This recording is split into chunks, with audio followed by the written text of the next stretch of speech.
Mooltan kabajamtoota hordoftoota keenyaa odeeffannoo miidiyaalee fuula garaagaraa irratti bahanii guyyaa kanaaf qabanii isin dhiyaannee jira. Taphni waancaa Afrikaa umrii 17 gadii har'a gareen biyyaalessa Itoophiyaa ni taphata. Kanas odeeffannoo keenya keessatti ni ilaalla. Itoophiyaan dorgommii fiigichaan tarkaanfii kiiloomeetira 20 meedaaliyaa warqee lammaffaa argattee jirti. Odeeffannoo kanas bal'inaan kan ilaallu ta'a. Kaarik leenjisaa dhaabbii Maanchister Yuunaayitid ta'uun beekamee jira. Odeeffannoo kanas qabannee jirra. Paatrik Doorguun badhaafamee jira. Maal irratti badhaafame kan jedhu odeeffannoo keenya keessatti bal'inaan qabannee jirra. Taphni waancaa FA Cup Ingiliz Cheelsii fi Maanchister City gidduutti taasifamu amma eegalee jira. Odeeffannoo kanas ni ilaalla. Taphni Bundesliigaa Jarman bara 2025-26 chaampiyoonummaa Baayer Muunikiin guyyaa har'aa goolabamuu irratti akka inni argamu odeeffannoo kanas kan waliin ilaallu ta'a. Baayer Muunik taphataa Niwukaastil Yuunaayitid Antooniyoo Goordon fudhachuuf akka jedhu ibsamee jira. Odeeffannoo keenya biraatiin Al-Naasir waancaa kilaba Jaappaan Gaamboo Osaakaa waliin ni taphata. Odeeffannoo kanneen bal'ina isaa kan isin biraan geenyu ta'a. Xumuraatti ni faana bu'aa jecha gara odeeffannoo keenya jalqabaatti yoon darbu. Taphni waancaa Afrikaa umrii 17 gadii har'a itti fufuudhaan ni taphatama. Taphni ramaddii marsaa lammaffaa waancaa Afrikaa umrii 17 gadii har'a Itoophiyaa tapha ishee ni taasifti. Morkii kanaan ammoo qopheessituu sirnichaa Moorokoo waliin yoo taphattu tapha jalqabaa ishee ammoo galchii malee Ijiptii waliin qixa xumuruun ishee kan yaadatamu yoo ta'u, halkan har'aa ammoo tapha isaa lammaffaa gareen biyyaalessaa Itoophiyaa ni taphata. Leenjisaan garee biyyaalessaa Itoophiyaa umrii 17 gadii Beenjaamin Yimar ibsa gaazexeessootaaf kennanii taphattoonni koo kabaja biyya isaaniif of kennuuf qophiidha jechuudhaan dubbatanii jiru.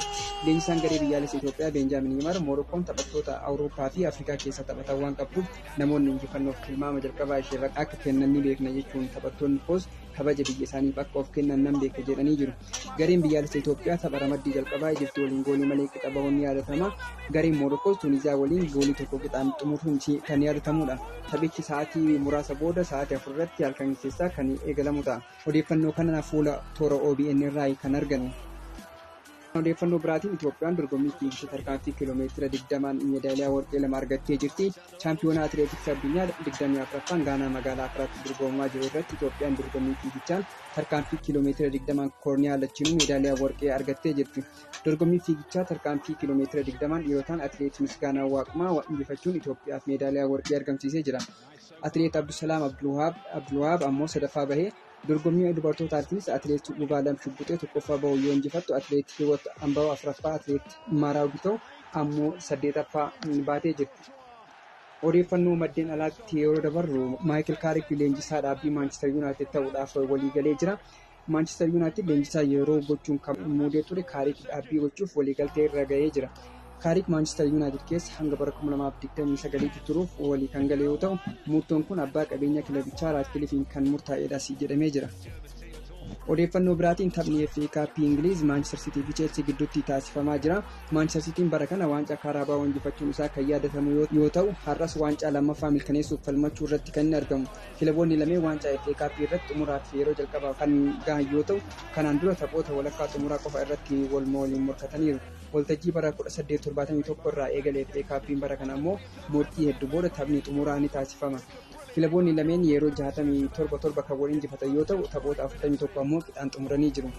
Waltajjii kanaan kilaboonni lameen yeroo 8 kan milkaa'an yoo ta'u, isaan keessa har'a kan injifate yeroo 9ffaadhaaf.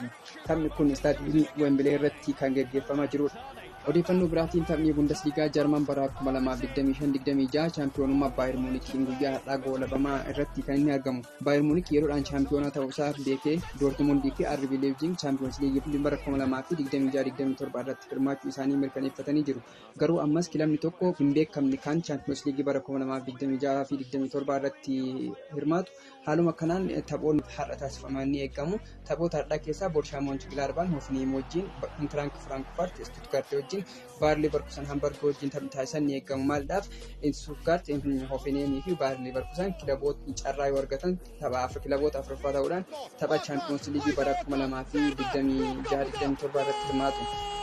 Qabxiiwwan Bundesliigaa kana yoo ilaallu Baayer Muunik qabxii 86 chaampiyoonii kan inni ta'e, Doortmund qabxii 72 irratti kan inni argamu. Leipzig qabxii 65 qaba.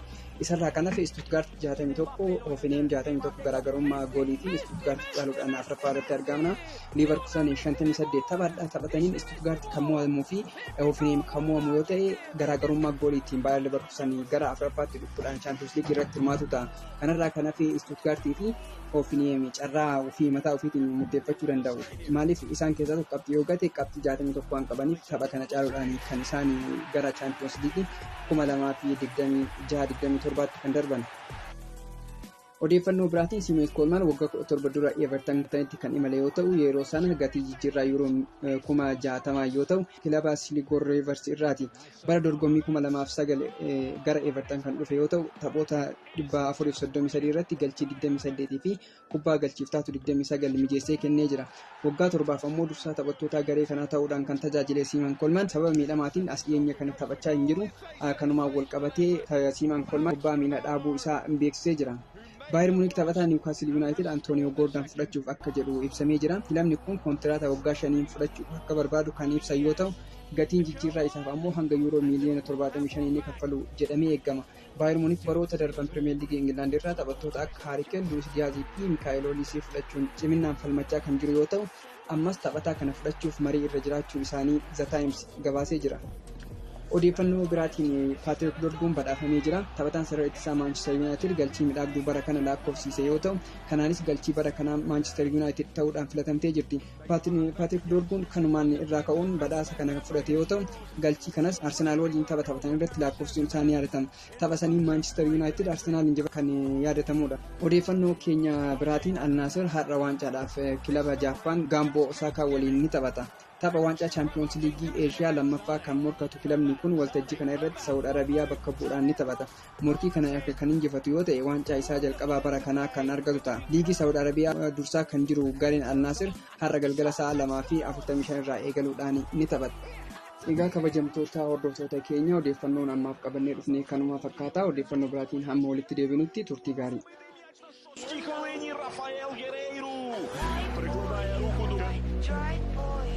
Introduced well. There